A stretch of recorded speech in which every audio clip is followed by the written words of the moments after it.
Assalamualaikum warahmatullahi ta'ala wabarakatuh.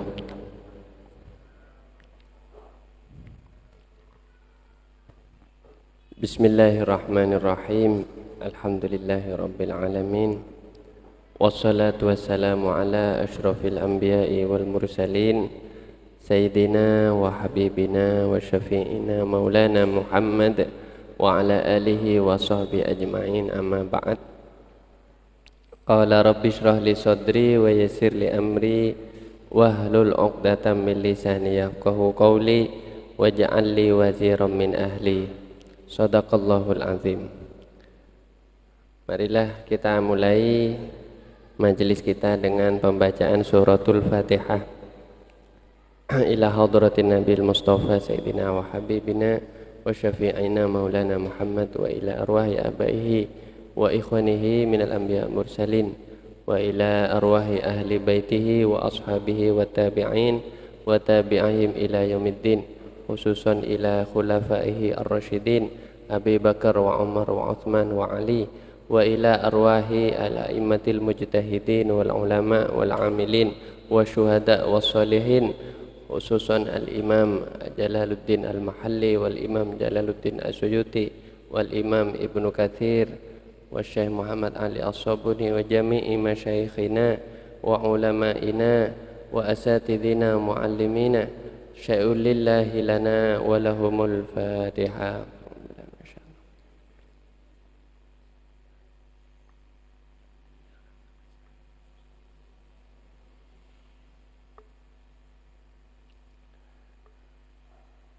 Bismillahirrahmanirrahim.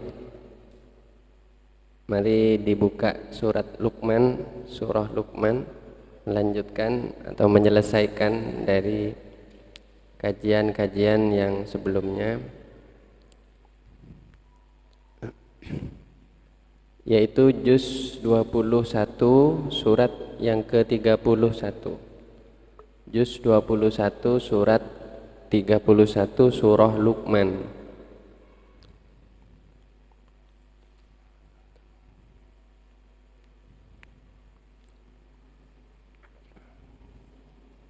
Ayat 18 seterusnya.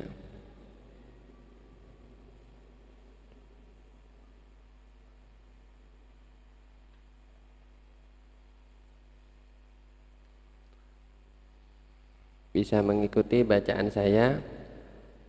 Kita baca dulu ayatnya, baru kita pelajari tafsirnya.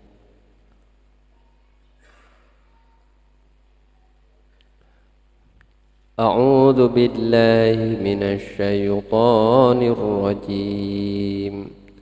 Bismillahirrahmanirrahim. Wa la tus'ir khaddaka lin-nasi wa la tamshi fil ardi maraha. Inna Allaha la yuhibbu kulla mukhtalin fakhur.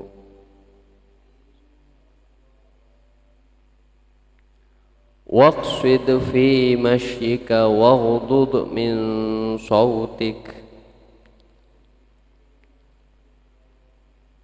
Inna ankaral aswati la sawtul hamir.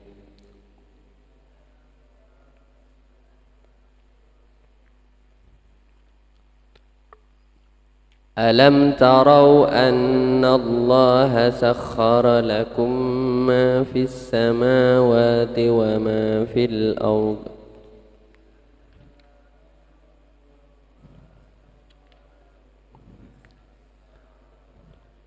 Wa ma fil ardi wa asbagha alaykum ni'amahu zahiratan wa batinah.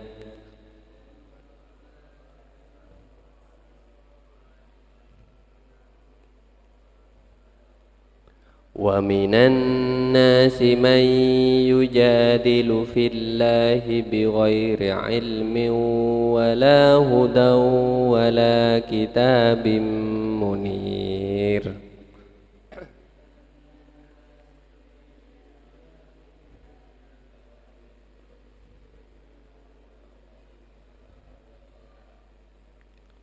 وإذا قيل لهم اتبعوا ما أنزل الله قالوا بل نتبع ما وجدنا عليه آباءنا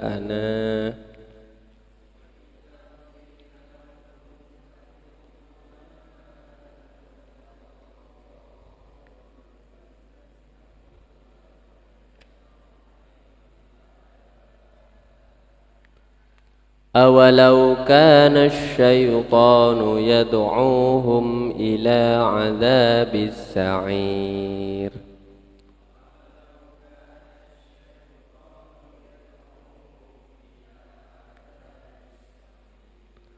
ومن يسلم وجهه إلى الله وهو محسن فقد استمسك بالعروة الوثقى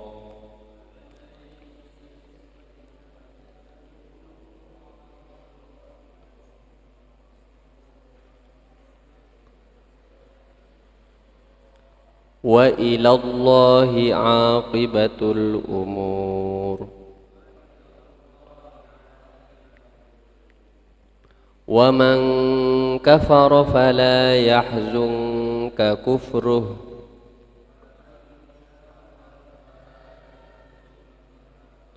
إلينا مرجعهم فننبئهم بما عملوا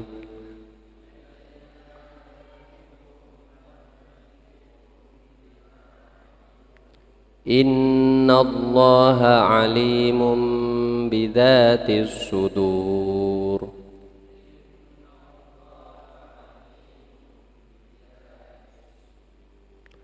نمتعهم قليلا ثم نضطرهم إلى عذاب غليظ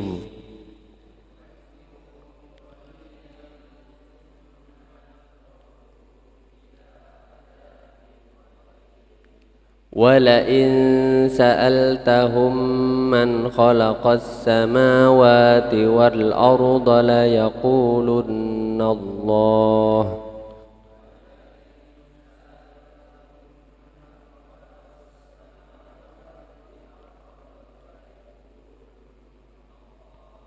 قل الحمد لله بل أكثرهم لا يعلمون لله ما في السماوات والأرض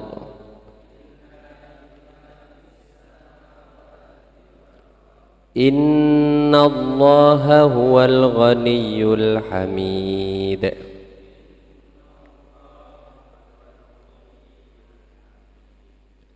ولو أن ما في الأرض من شجرة أقلام والبحر يمده من بعده 7 أبحر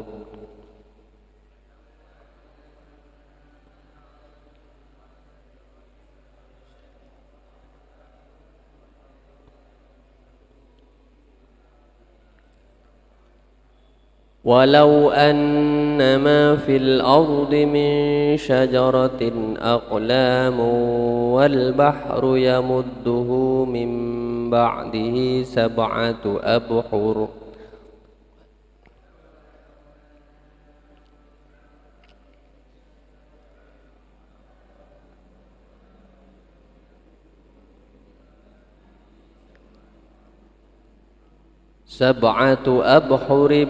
ما نفدت كلمات الله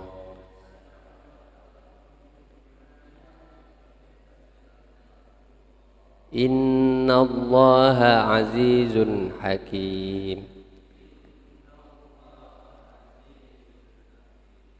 ما خلقكم ولا بعثكم إلا كنفس واحدة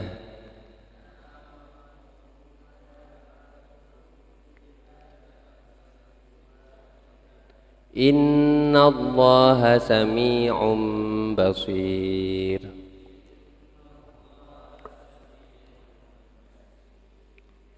Shadaqallahul azim.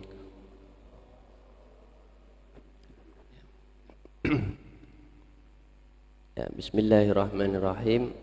Wala tusa'ir khaddaka linnas.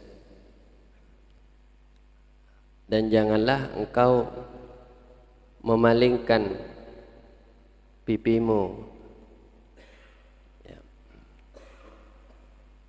bagi manusia. Artinya karena sombong ya. Wala tamshi fil ardi maraha, dan janganlah engkau berjalan di bumi maraha dalam keadaan membanggakan diri. Artinya menepuk dada. Artinya dalam keadaan sombong. Innallaha, sesungguhnya Allah, la yuhibbu, Allah tidak menyukai kulla mukhtalin fakhur, setiap orang yang sombong, fakhurin, lagi suka membanggakan dirinya. Waqsid fi masyikah, dan artinya berhemat sebenarnya. Qasada itu berhemat. Namun kalau di sini maksudnya berjalanlah dengan sedang ya. Dan sedanglah di dalam jalanmu. Artinya tidak terlalu cepat dan tidak terlalu lambat. Waghdud min sautika, dan pelankan suaramu. Inna angkarul aswati, sesungguhnya suara yang paling buruk, la sautul hamir, adalah suara keledai, atau yang disebut juga dengan himar ya. Itu suara keledai. Nah ini masih rangkaian dari wasiat-wasiat atau pesannya seorang ulama yang alim pada zamannya. Beliau ini orang soleh, namun beliau dengan catatan bukan seorang nabi ya, meski namanya sangat terkenal di dalam Al-Quran, yaitu Luqman. Ini bukan nabi ini, namun orang soleh dan bijaksana. Di antara pesan-pesannya kepada putranya, ini sangat penting, pendidikan seorang ayah kepada anaknya langsung ya. Karena katanya kalau tugas seorang ibu adalah menjamin kebutuhan biologis anak, ibu itu adalah tugasnya merawat dan mengasuh anak ini supaya sehat ya. Jadi badannya anak ini tergantung ibunya, mau bergizi atau enggak itu tergantung ibunya, mau sehat. Tapi kalau mentalnya anak, jiwanya itu tergantung bapaknya. Ini teori pendidikan Islam seperti itu. Karena yang memberikan mindset atau pola pikir itu bapaknya. Kalau bapaknya ngajari salah, anaknya salah ya. Jadi soal salah benar itu soalnya bapak, itu tanggung jawabnya bapak. Tapi soal berbahaya atau berguna, bermanfaat untuk badannya, itu ibu ya, tugasnya ibu. Nah, dan ada menambahkan ibu juga wajib mendoakan, karena doanya ibu itu lebih cepat daripada doanya bapak. Kalau ibu itu keramatnya lebih besar daripada keramatnya bapak ya. Nah, ini contoh bahwa seorang Sayyidina Luqman selalu berpesan kepada anaknya. Kenapa kok bukan ibunya yang pesan kepada anaknya? Karena figur seorang guru, pendidik di dalam keluarga itu adalah ayah. Sayyidina Luqman berpesan dengan panggilan yang sangat mesra ya, sebagai seorang ayah, ya bunayya, wahai anak kecilku gitu ya, bunayya ya. Ada hadis memang saya tadi menemukan tanpa sengaja di kitab Sunan Ibnu Majah, dawuhnya Kanjeng Nabi, sabdanya Kanjeng Nabi sallallahu alaihi wasallam, akrimu auladakum wa ahsinu adabahum.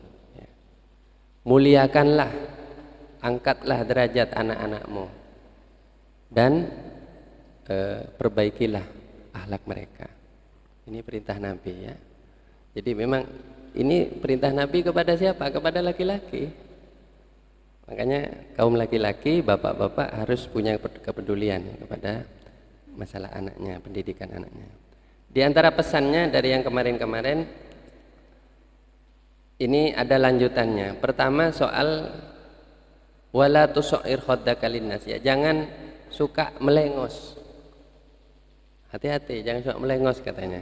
Anakku, kamu jangan suka melengos kepada orang lain. Kalau lihat orang langsung begini. Karena orang yang melengosi itu tersinggung nanti. Kenapa? Gerak tubuh kita itu menggambarkan siapa jati diri kita.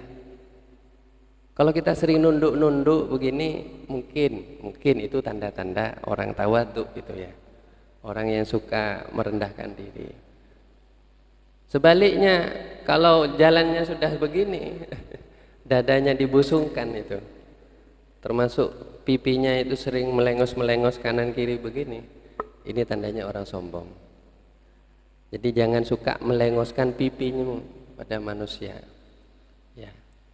Ini artinya juga jangan suka memandang orang lain dengan hina gitu ya. Dan ingat salah satu dawuhnya Imam Al-Ghazali di dalam kitab Bidayatul Hidayah. Wa min ma'asil aini, termasuk dari maksiat-maksiatnya mata itu adalah ihtiqarun nas. Apa? Suka memandang hina orang lain. Jadi orang ngeliat, siapa itu? Kok kayaknya penampilannya jelek gitu.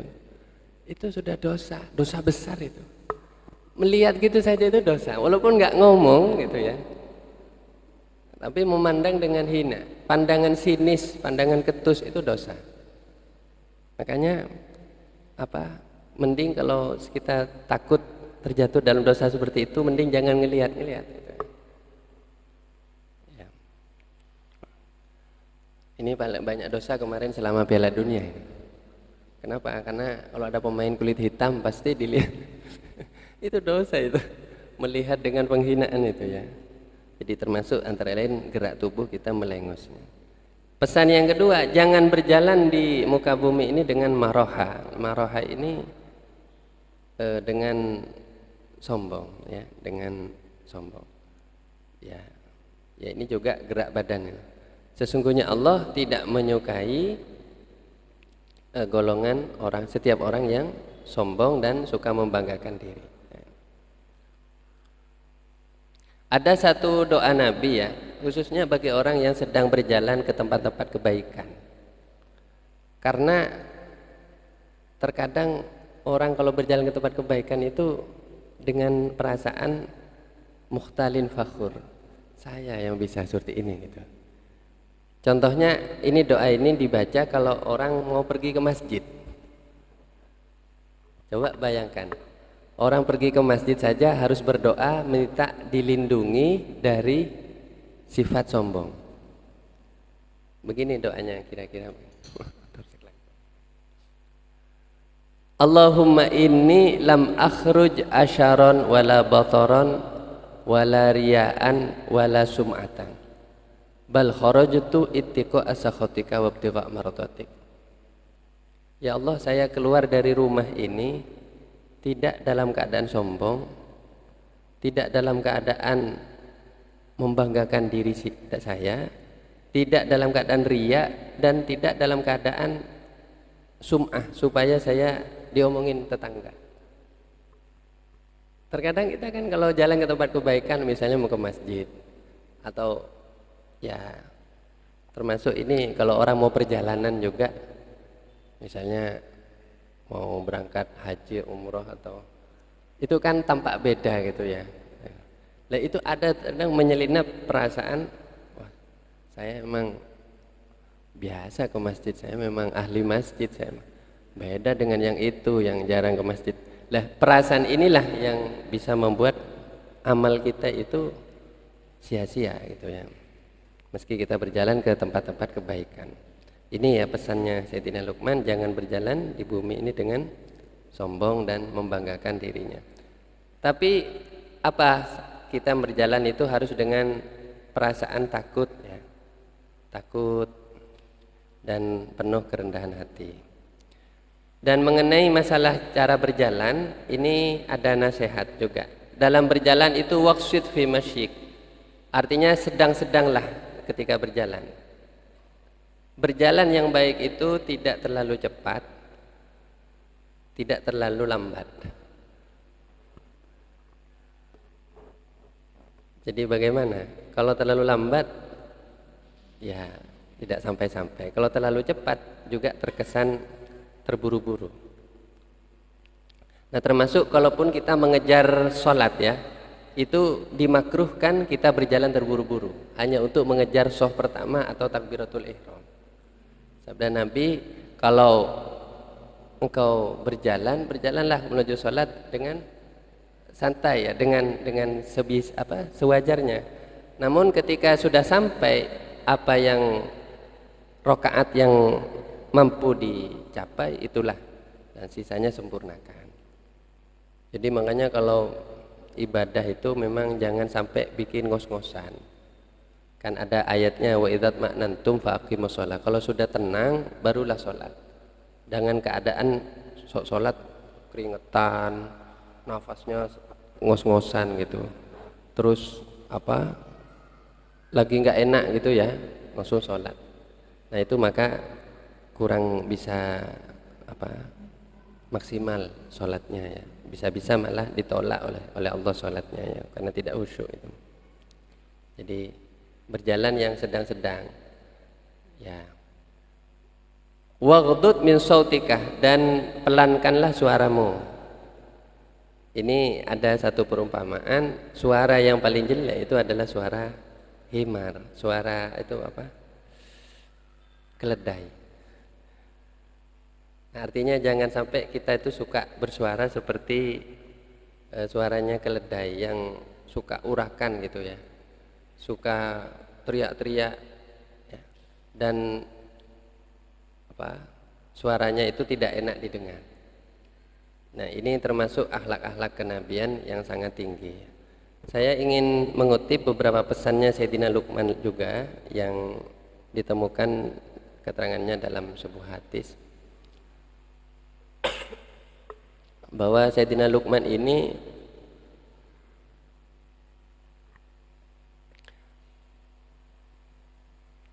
ternyata banyak sekali meninggalkan wasiat-wasiat ya.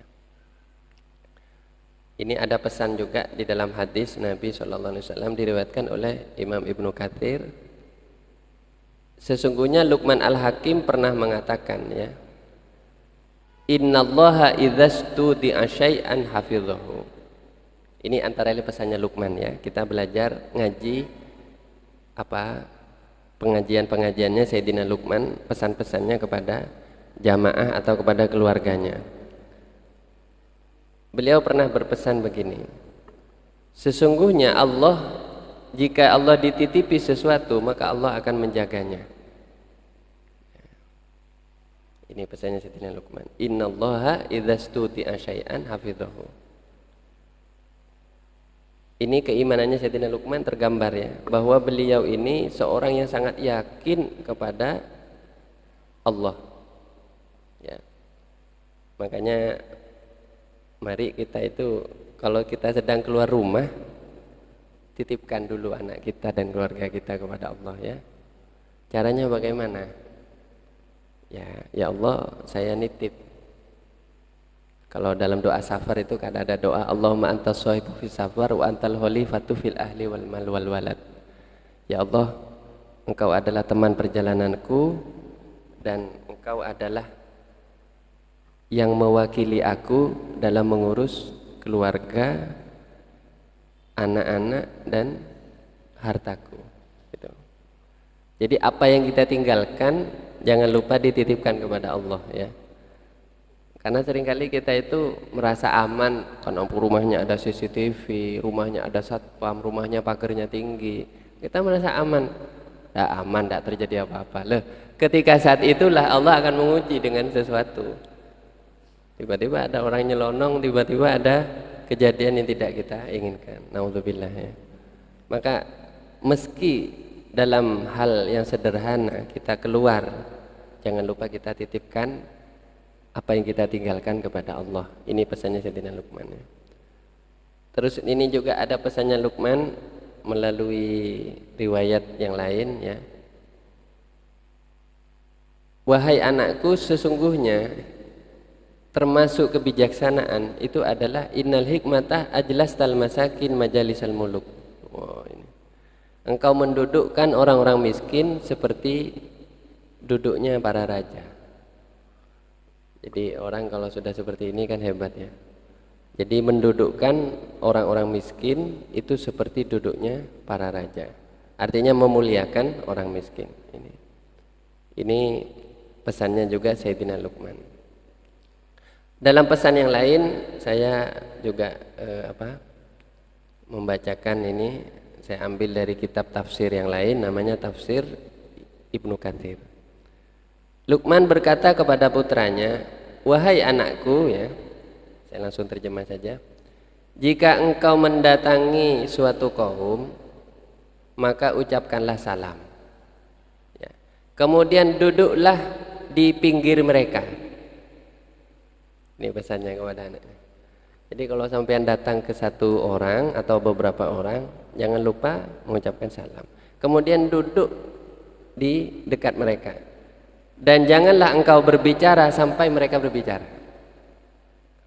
Jadi adab dalam duduk itu kita jangan bicara dulu, dengerin dulu apa yang diomongin orang. Ya. Kalau mereka, katanya Luqman, kalau mereka itu berbicara dan menyebut nama Allah, maka ikutlah bersama mereka. Tapi kalau mereka berbicara dan tidak menyebut nama Allah, maka fatahawal anhum, maka kamu hendaknya segera-segera berpindah, karena berarti majelis itu tidak bermanfaat gitu. Jadi memang ada hadis juga bahwa majelis yang tidak disebut nama Allah itu baunya lebih busuk dari bau bangkai. Ini bukan majelis ghibah loh ya, apalagi ghibah gitu.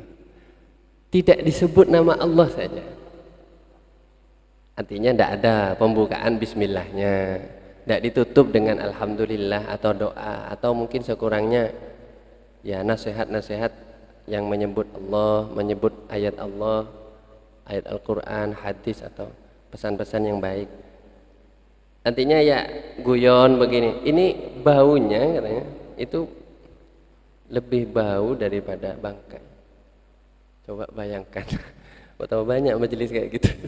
Padahal ini tidak ghibah ya, majelis yang ngomong-ngomong biasa gitu ya. Maka memang ada doa penutup majelis itu ya, Bismikallahumma wa bihamdika astaghfiruka, kan itu. Maka katanya kalau kita keluar dari satu majelis jangan lupa kita berdoa, meski hanya baca satu sholawat begini, Allahumma sholli ala Muhammad. Ya kalau di majelisan orang NU kan biasanya setelah mau bubar Allahumma sholli ala Muhammad ya. Itu sebenarnya bukan main-main itu. Itu adalah cara supaya kita keluar dari majelis itu dalam keadaan menyebut nama Allah. Gitu ya. Sehingga tidak sia-sia. Meski pembicaraan kita ngalur ngidul apa, tapi ditutup dengan zikir atau sholawat itu. Tapi kalau tidak ditutup dengan apa-apa, ya sudah, ayo ya bubar. Itu maka dia keluar dari majelis itu dalam keadaan menyesal, hatinya mungkin berdosa atau bagaimana ya itu. Intinya kurang bermanfaat. Ya. Kalau kebiasaan sahabat yang lain dulu pernah saya sampaikan, para sahabat biasanya kalau mau berpisah baca surat Al-Asr 3 kali. Ya. Itu juga kebiasaan sahabat, itu yang bagus itu. Kadang kalau rapat misalnya kita rapat, mari sebelum kita akhiri kita membaca surat Al-Asr 3 kali. Itu artinya apa? Ini seperti pesannya Sayyidina Luqman. Ya jangan sampai keluar kamu bergabung dengan orang-orang yang tidak berzikir kepada Allah. Baik.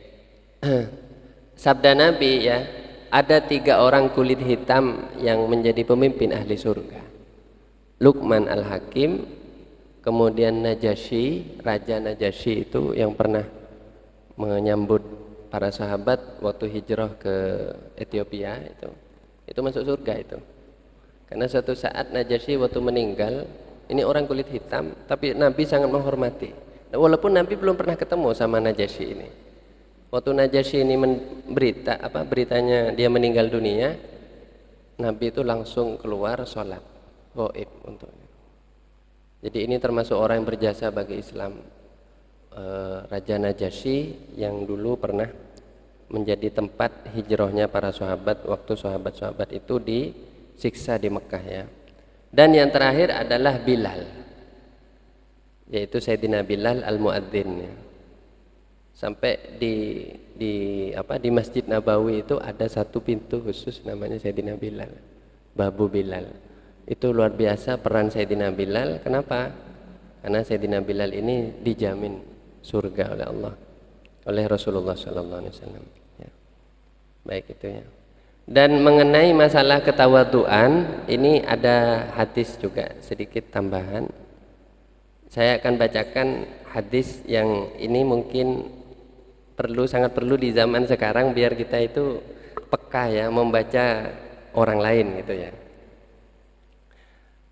Di antara hamba-hamba Allah itu ya, ada orang-orang yang dikaruniai dua sifat.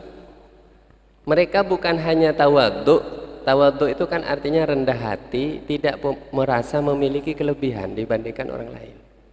Tawadhu itu sebenarnya bukan nunduk-nunduk, bukan begini, bukan. Hatinya itu dia tidak merasa memiliki kelebihan dibanding orang lain. Itu orang tawadhu. Teman, biasanya itu terungkap di dalam gerakan tubuh. Karena orang kalau tawadhu itu mau menghargai yang lebih tua, lebih alim, lebih pengalaman, lebih senior dan seterusnya. Nah, tapi ada juga orang tawadhu tapi ini yang namanya khumul. Khumul itu artinya apa ya? Menyamar begini. Jadi tidak ketahuan orang. Artinya samar dari pandangan manusia. Nah, ini bukan hanya tawadhu tapi khumul. Di antara hamba-hamba Allah ada yang punya sifat ini. Ada orang tawadhu tapi terkenal. Kalau datang orang langsung ngelihat, oh itu Gus Anu, itu Ustadz Anu, itu Kiai. Langsung dihormati kan begitu. Tapi ada orang yang tawadhu tapi khumul. Tidak dikenal siapa-siapa. Ini ada hadisnya begini. Ya. Ciri-cirinya apa? Ini disebutkan dalam sebuah hadis Nabi. Ini termasuk dari orang-orang yang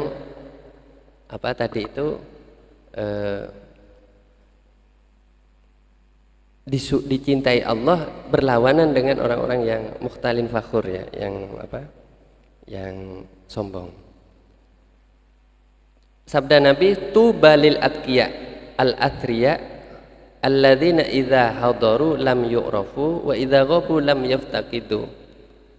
yuftaqadu ulaika masabihu mujarraduna min kulli fitnatin ghubara'a musyattata. Ya. Artinya beruntunglah, suatu keberuntungan yang besar bagi orang-orang yang bertakwa, yang samar. Apa ciri-cirinya? Yang kalau mereka hadir, mereka itu tidak dikenal. Nggak ada orang kenal orang itu. Ya, siapa? Dan kalau mereka hilang, mereka tidak dicari. Ini. Mereka adalah pelita-pelita dunia. Atau ada yang disebut dalam hadis yang lain, pelita-pelita petunjuk. Mereka adalah lampu-lampu petunjuk. Mereka terbebas dari setiap fitnah. Ya. Dan mereka tampil itu ghubara ya, penuh dengan debu, musyattatah, lagi berpenampilan seakan-akan tidak terurus. Kalau saya mengatakan orang seperti ini wali. Kenapa? Karena dijamin oleh Nabi. Nabi mengatakan begini, terkadang ada orang yang bajunya itu lusuh ya, kotor, bahkan basah. la yu'bahu lahu, mereka itu dia itu tidak dipedulikan keberadaannya oleh. Lau aqsama 'alallahi la abarrahu, seandainya dia berdoa membawa nama Allah, bersumpah dengan nama Allah, Allah akan langsung mengabulkan. Lau qala Allahumma inni as'alukal jannah la a'tahu Allahul jannah, kalau dia minta ya Allah saya minta surga, Allah langsung ngasih dia surga. Artinya doanya itu luar biasa ya. Nah, jadi ini apa? Ciri yang lain di dalam sebuah hadis disebutkan izdasta'dzanu 'alal umara lam yu'dzan lahum. Kalau mereka minta izin masuk ke umara, ke penguasa, mereka enggak diizinkan karena penampilannya yang sangat sederhana, bahkan bisa jadi bilang sangat tidak layak.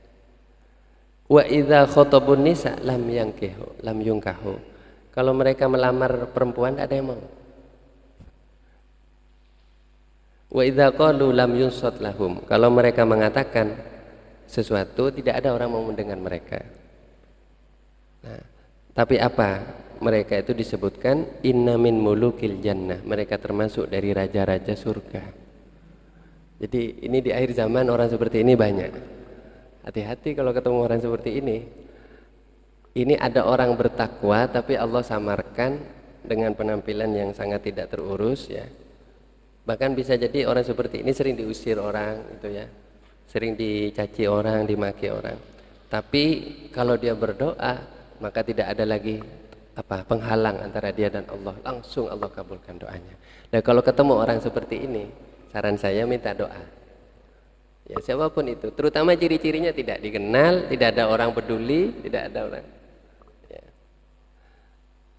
Saya ada cerita spiritual ya. Suatu saat seorang Hadratus Syekh, guru kita Kiai Sufyan itu waktu beliau sedang umroh katanya ya ke kota Madinah. Di Madinah itu di depan pintu masjid itu ada seorang laki-laki tua yang sering dilangkai orang. Jadi kalau dia jalan itu orang itu lewat gitu, nggak ada yang peduli sebenarnya. Terus ada satu jamaah tanya, Kiai Sufyan bilang kepada jamaah yang ikut rombongan umroh dia waktu beliau tahun berapa, tahun 2000-an mungkin ya, masih beliau hidup. Itu Kiai bilang, minta tolong itu kasih sedekah. Orang itu kasih sedekah. Jadi Kiai memperhatikan orang itu, kemudian suruh kasih sedekah. Hanya kasih sedekah. Begitu sering dikasih sedekah, akhirnya orang yang kasih sedekah ini penasaran, tanya kepada Kiai, Kiai itu siapa? Orang itu kok nggak ada orang peduli kayaknya sama dia, tapi jenengan kok peduli, siapa ya? Gitu kan. Itu ada di pintu Masjid Nabawi itu. Kiai Sufyan nggak bicara, 3 hari beliau tidak bicara. Hari ketiga, hari terakhir beliau langsung ngomong, orang itu waktu Masjid Nabawi itu masih pelepah kurma sudah ada orang itu. Siapa? Ya mungkin orang-orang pilihan Allah ya, yang dikasih umur panjang. Ya, atau sahabat jangan-jangan. Jadi kita sering kali. Nah, ini di akhir zaman ada orang-orang seperti ini, hati-hati ya. Kita harus memperhatikan bahwa tidak semua orang tawadhu itu kelihatan. Ada juga yang khumul atau yang tidak kelihatan. Dan seandainya kita, salah satu dari kita mungkin diberi sifat seperti ini, selama itu sabar, maka itu berarti diangkat derajatnya oleh Allah. Jadi kita tidak usah minder, misalnya kita hadir, tidak ada orang peduli, tidak ada orang dengerin kita. Lah jangan-jangan kita mau dimasukkan ke dalam golongan orang-orang seperti ini ya, orang-orang yang diberi sifat tawadhu oleh Allah Subhanahu wa taala. Nah, ini pesan dari Sayyidina Luqman sampai di ayat 19 ya. Ayat berikutnya ini sebenarnya adalah ya, ini mungkin kita patut bersyukur, ini ada satu penyebutan karunia Allah, mungkin nanti kita lanjutkan juga. Alam tarau annallaha, tidakkah kau melihat bahwa Allah sesungguhnya Allah sakhkhara lakum, ya, telah memudahkan untuk kalian, menundukkan untuk kalian ma fis samawati wa ma fil ardi, segala sesuatu di langit dan di bumi. Artinya Allah telah membuat manfaat matahari, bulan untuk manusia, kepentingan manusia. Ya. Dan sesuatu di bumi ini. Wa asbagha alaikum ni'amahu, dan Allah telah menyempurnakan. Asbagha ini artinya atammah, menyempurnakan untuk kalian nikmat-nikmatnya zahiratan wa batinah, baik yang zahir atau yang batin. Jadi memang benar Allah telah melakukan semua itu untuk kita, ya, untuk kebaikan manusia.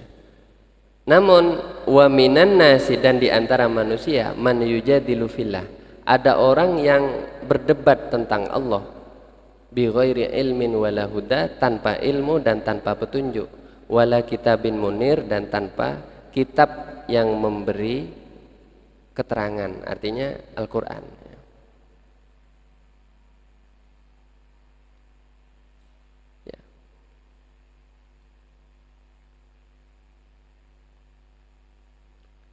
Jadi hati-hati, ya, kalau kita sedang berbicara tentang, jadi ini pertama pernyataan bahwa Allah telah memudahkan nikmat untuk kita.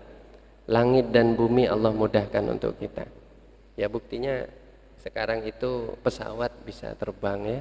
Itu tanda dimudahkannya langit dan bumi ini untuk manusia. Dan Allah sempurnakan nikmat zahir dan nikmat batin, ya. Maka kita itu berarti punya dua nikmat, ya.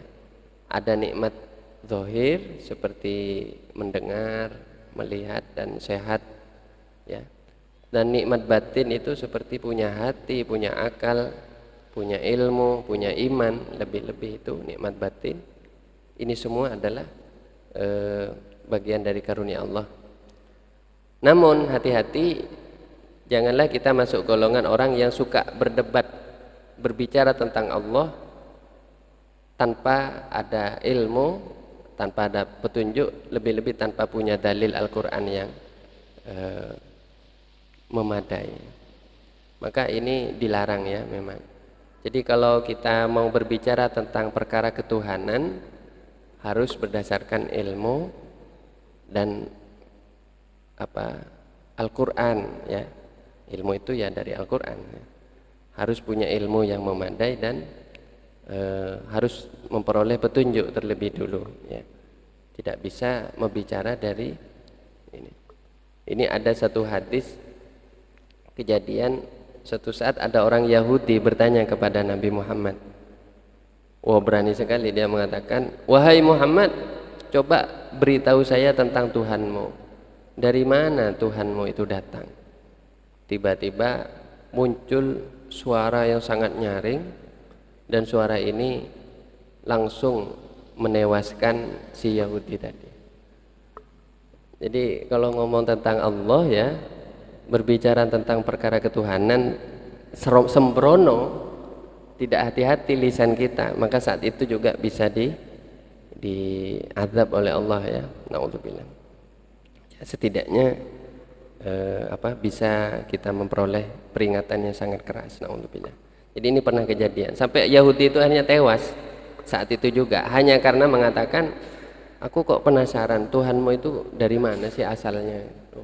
Langsung faja'at sha'iqatun fa'akhadhatu. Ini diceritakan di dalam tafsir Al-Qurtubi. Subhanallah, ya. Jadi ini larangan kita bermujadalah, berdebat mengenai perkara ketuhanan tanpa ilmu. Kalau tidak mampu, maka sebaiknya kita diam saja, ya, itu. Ya, mungkin ini beberapa pesan dari Sayyidina Luqman sementara yang bisa saya sampaikan. Insyaallah berikutnya selain kita menuntaskan, kita juga sambil ngaji secara tematik, ya, beberapa tema di dalam Al-Qur'an. Insyaallah saya juga akan mengkaji soal mahram, ya. Karena ini sekarang banyak orang hari ini itu tidak tahu terkadang siapa mahramnya itu. Itu di dalam Al-Qur'an ada, ya.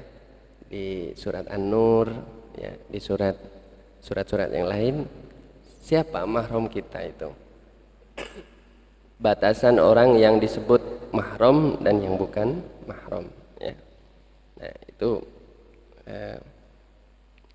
mari kita jadikan Al-Quran ini teman kita, sahabat kita, dan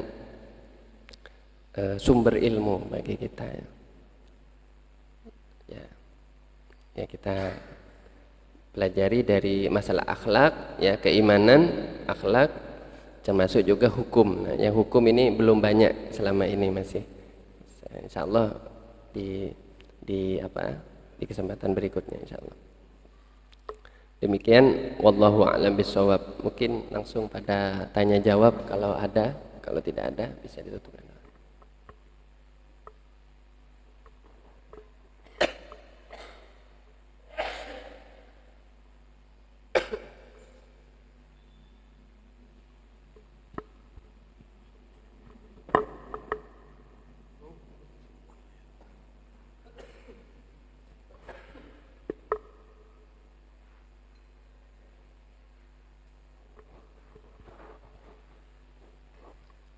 Monggo dipersilakan kepada para jamaah yang ingin menyampaikan sesi tanya jawab. Mungkin dari jamaah muslimin dulu, monggo dipersilakan.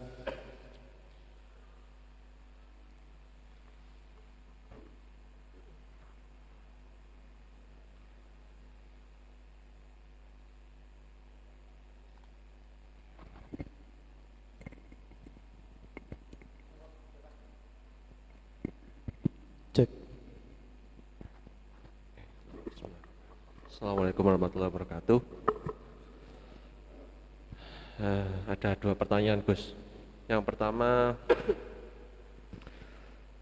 tadi mengenai sempat saya catat itu, kita kalau beribadah jangan sampai pas kondisi kayak ngos-ngosan, kondisi di mana kita itu nggak kecapekan atau gimana itu. Kalau bisa sampai hati itu tenang, baru kita akan beribadah.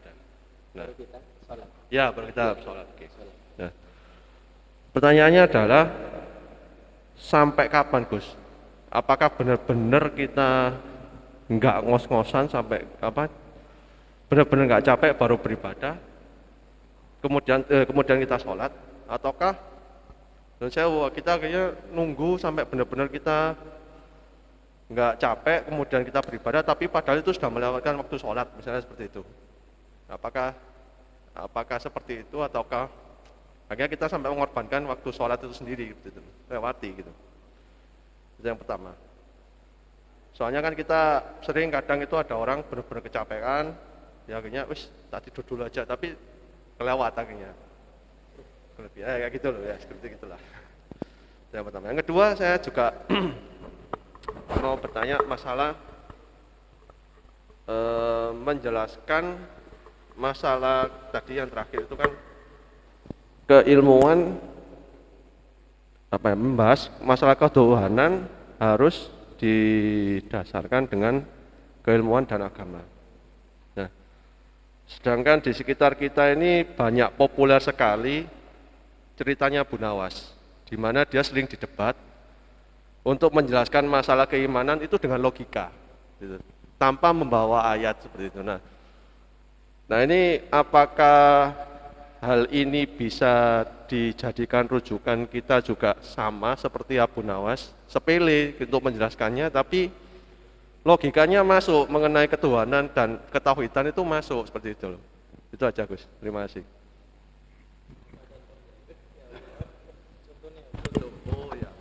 Ya kayak contohnya itu yang Abu Nawas kan pernah ditanya, kayak setan itu dari api, neraka itu api, terus gimana nyisanya Allah padahal sama-sama api, kayak gitu loh. Akhirnya sama Abu Nawas kan ditampar kan. Loh kenapa nampar saya? Loh kan saya juga manusia, saya daging. Tapi nampar sampean sakit kan, gitu. Terasa panas kan, ya kayak gitu Gusti Allah mau menyiksa kayak gitu loh. Nah, logikanya seperti itu loh.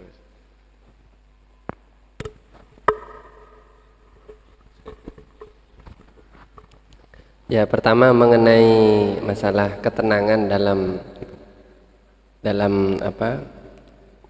sholat. Ini dalam apa? Persiapan menuju sholat ya. Jadi bukan sholatnya, masih persiapan menuju sholat. Jadi di dalam ayat itu fa idzat ma'nantum fa aqimus shalah.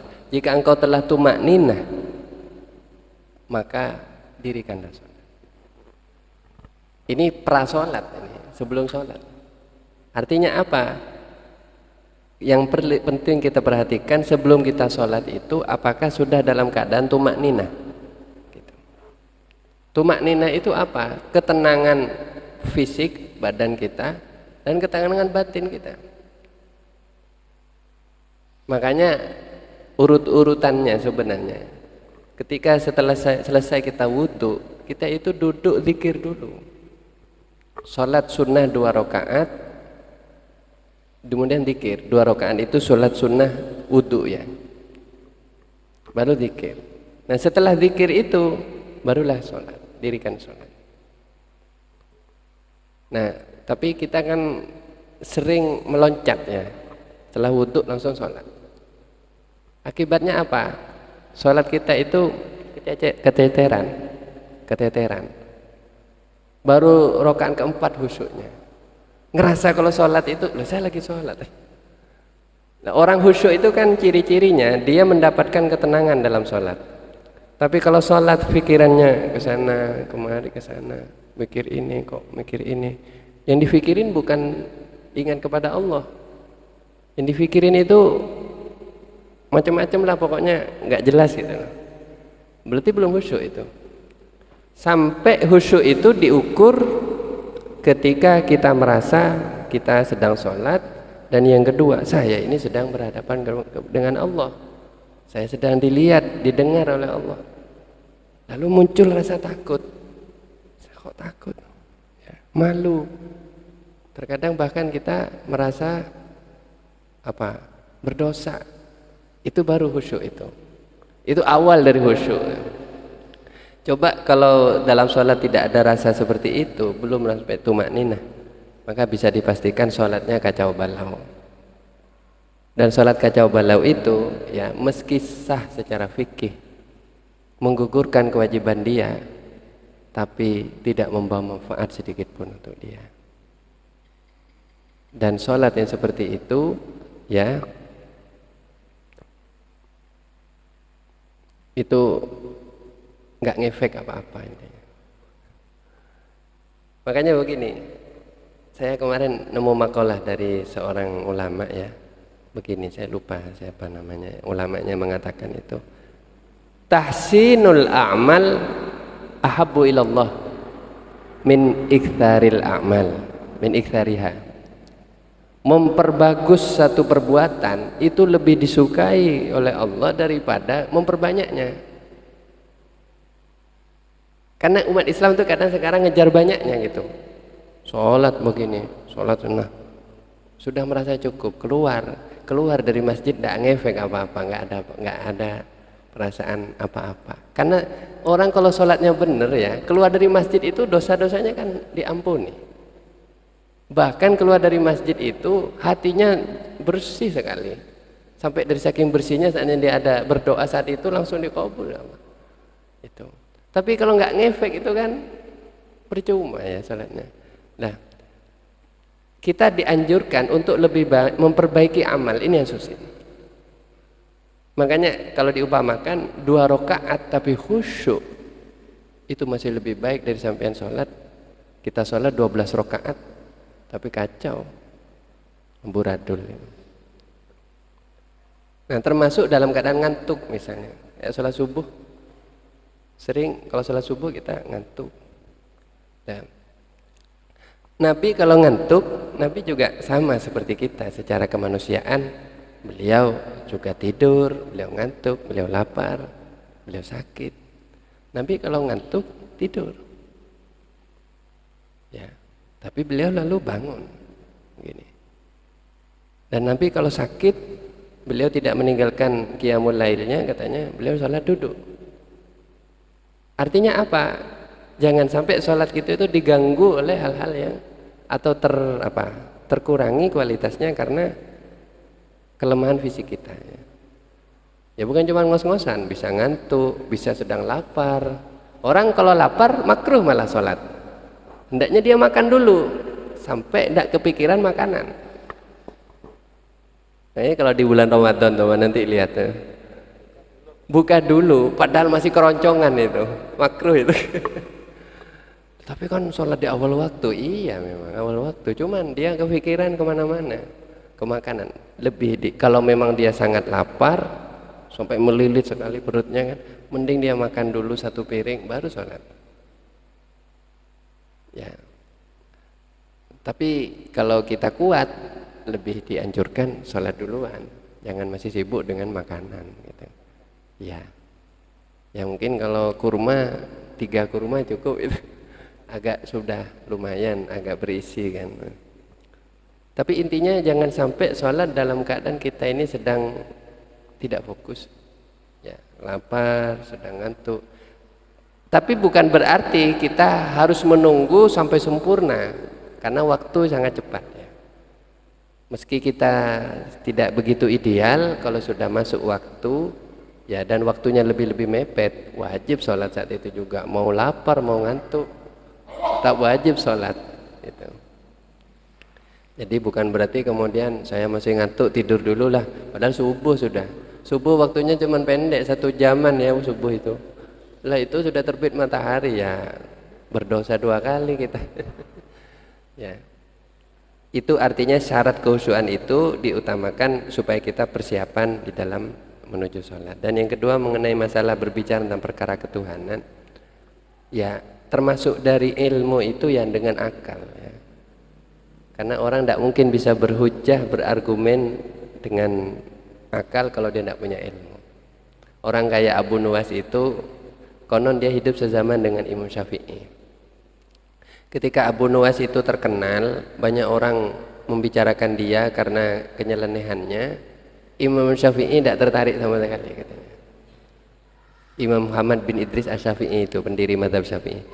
Imam Syafi'i baru tertarik kepada Abu Nuwas ketika Abu Nuwas meninggal, di kain kafannya itu tertulis syair yang sangat indah. Yaitu syair yang kita baca setiap hari Jumat itu syairnya Abu Nuwas itu ya. Ilahi lastu lil firdausi ahla, dan seterusnya. Begitu di kain kafannya ada syair itu, orang heboh, akhirnya lapor ke Imam Syafi'i. Imam Syafi'i, ini ada orang, katanya orang nyeleneh, gila, tapi di kain kafannya tertulis syair yang seperti ini. Imam Syafi'i bergegas, kemudian melihat, loh ini bukan orang sembarangan ini orang soleh gitu kan. Akhirnya Imam Syafi'i mau mensolati. Jadi itu kisahnya Abu Nuwas katanya. Jadi Imam Abu Nuwas itu sezaman dengan Harun ar-Rasyid, sezaman dengan Imam Syafi'i. Jadi orang soleh memang, orang soleh. Ya, jadi orang untuk bisa berdebat itu ya harus punya ilmu. Ya boleh kita meladeni, cuman jangan sampai kita itu dalam keadaan sama sekali kosong ya, tidak punya bekal itu ya. Karena kalau tidak punya bekal sama sekali lalu berbicara tentang Allah, tentang Rasulullah, wah kualat kita itu ya, kualat.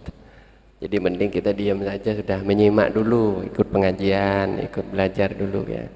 Nah, makanya ya wajib kita punya bekal ilmu tentang tauhid. Dari hal yang dasar wajib kita punya terlebih dulu. Tidak harus mengutip Al-Quran ya. Kalau dalam satu majelis dengan mengutip Al-Quran malah ayat itu dipermainkan, tidak boleh kita mengutip Al-Quran. Tidak boleh. Misalnya kita ngumpul, kita sering mengutip dalam Al-Quran begini loh, ada ayat begini diketawain sama, tidak boleh. Jangan kita diam aja sudah. Karena Al-Quran ini tidak boleh dibuat mainan ya, dipermainkan. Nah, betapa banyak sekarang itu ya kadang majelis-majelis ilmu, majelis pengajian, ayat kadang dibaca begini tanpa ada penghayatan. Nah, ini yang membuat merosotnya majelis ilmu sekarang dibandingkan majelisnya para ulama zaman dulu kan itu ya. Ya itu.